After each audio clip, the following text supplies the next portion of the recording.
tu regardes les informations et puis tu fais le calcul. Si c'est bon, tu vas maintenant chez Links, tu te positionnes et puis tu attends la décision, c'est tout.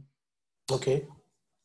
Donc, ici, en fait, tu filtres par rapport à quoi? Par rapport au système, la formation que tu as prise, tu filtres, quand tu les filtres, en fait, tu peux les classifier. Tu peux dire entreprise, tu peux dire correction. C'est en correction, tu mets toutes les entreprises en correction dans ce fichier. Après, tu peux dire, tu peux aussi maintenant dire Anstieg, hein, dans les entreprises qui ont déjà fini la correction et tu espères que les deux bougies sont en train de se former. Tu les mets encore dans un fichier.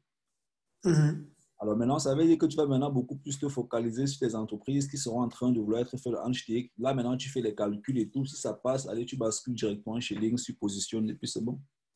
OK. Donc, c'est quatre grosses étapes, mais qui se basent en fait en général sur la formation que tu as reçue. Donc, D'accord.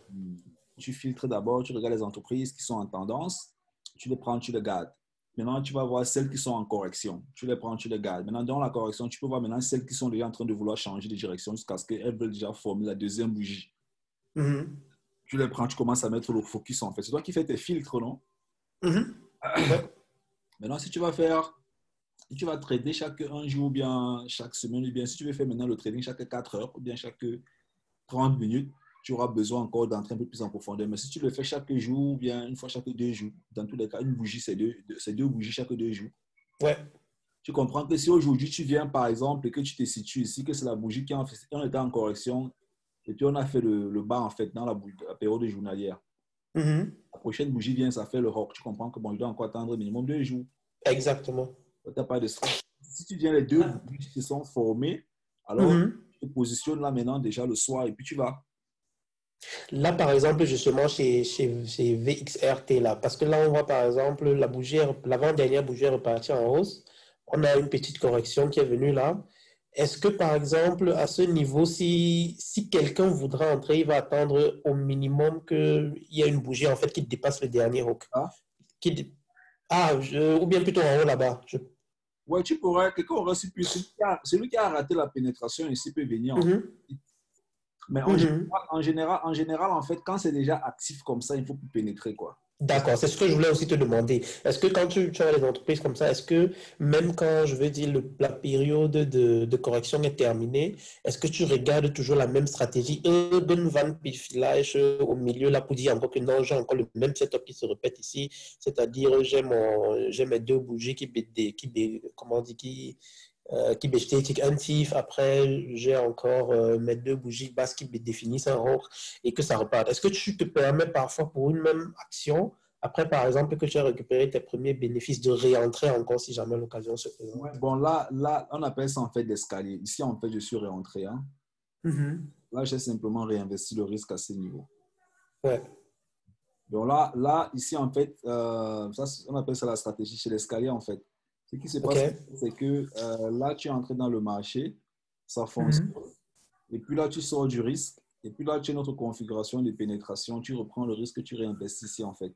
Et si ça continue, ça veut dire qu'au lieu d'avoir, par exemple, un rapport, si tu avais un rapport peut-être de 1/10, ça se convertit en 1/20. Donc, si tu investis Exact. 100 euros, tu vas sortir une fois avec 4 000, 5 000 euros. Ouais. On appelle ça l'escalier, en fait, hein. C'est l'escalier, quoi. OK. Ouais, ouais. L'escalier, ça veut simplement dire que, voilà, même si tu peux le faire même avec un capital même de 50 euros, voilà, tu viens, Bien tu fais sûr. l'action, tac, tac, là, tu entres, pap, et puis ça se refait encore ici, tac, là, tu as sorti du risque, tu reprends ton risque, en fait, tu le mets ici. Et si tu avais un rapport de 1/6, ça veut dire qu'au lieu de gagner 300 euros, tu gagnes immédiatement 600 euros avec un risque, en fait, de 50 euros. Donc, ou bien avec un risque de 100 euros parce que, bon, avec un risque de 50 euros parce que le premier risque, en fait, tu es assorti de ça, en fait. Ah, c'est propre. Ouais, ouais. Donc, du coup, ce sont des leviers, ce sont des techniques, on appelle ça des techniques de scalabilité. Bon, ça vient, en fait, quand tu as compris la base, tu peux utiliser ça plus tard. OK. Il y a beaucoup d'entreprises avec lesquelles est-ce que tu peux faire des techniques de scalabilité. Je crois l'année passée aussi avec, je crois que c'était encore qui là, c'était Shopify. Avec ça, il y avait aussi très, très bonne scalabilité à l'intérieur, hein. Il y a des entreprises qui te présentent complètement, qui te disent, bah, OK, voilà, je suis prêt à être scalé. Je crois très bien que ça devait être à ce niveau. Donc là, si on vient, on bascule ici en période journalière. Voilà, tu vois. Là, on était monté. On est entré encore dans le marché, même à quel niveau avec cette entreprise-là. C'était quelque part ici. Hein. Voilà, tu es entré, après il y a eu correction. On ne s'est pas pris, là, on n'est pas sorti, puis on a repris. Après, là, on pouvait encore réentrer. On avait même dépassé le TIL, en fait. Là, tu pouvais encore réentrer. Et aller complètement UBET-TIL. Avait complètement dépassé le TIL. Donc, l'objectif, quoi, tu vois. Ouais. Et puis maintenant, quand tu as compris comment la machine fonctionne, tu peux simplement dire que vu que c'est un phénomène qui est cyclique, quand tu sais que ça fonctionne comme ça casse, ça c'est toujours le TIL en fait, ça c'est le TIL. Quand tu comprends que ça casse toujours l'objectif, après ça progresse, ça casse. Donc, si c'est que tu traites peut-être au TIL, à un moment donné, quand ça monte, tu peux prendre ton TIL, tu mets ici en fait en haut parce que c'est un phénomène qui est répétitif. Tu pars du principe que ça va se répéter. Ouais. Donc, il faut